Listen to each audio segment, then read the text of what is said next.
107-93, Blazers get the victory over Minnesota tonight. Maybe wasn't as easy as they had hoped it would be, but when you've got a little bit of a hangover following a difficult loss emotionally to deal with that Portland had, certainly following Friday's loss against Memphis, a little bit of that is expected. And the offense carried him. I think Terry Stott's main concerns and talk with the team will be about defense. Yeah, it'll be defense.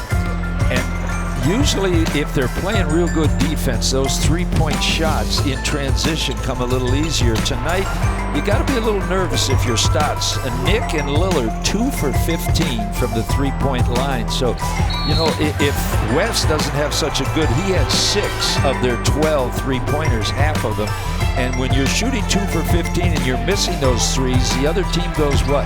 Down in fast breaks, and you know that. It kind of hurts your defense. And that was on display Friday against Memphis. Absolutely. It was the same thing. So, you know, you hope Nick and Lillard get back on that three-point, because that's the Blazers' main offense, along with LaMarcus Aldridge inside.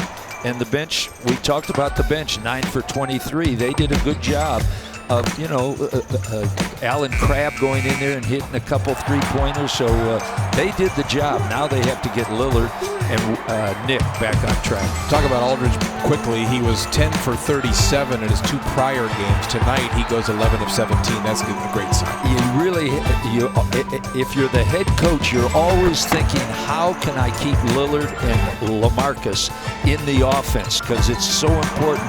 The other team then focuses in on them, and it opens up for everybody else. So this was a big game for the Blazers going to Denver next, because that'll be a high-scoring game. You need Aldridge to have at least 20 to 25 shots in that game. Wesley Matthews, red hot in his last 3 games, shooting 61% from behind the three-point line. Matthews now #1 in the NBA in three-pointers made. Blazers get the victory. Next up, Tuesday in Denver.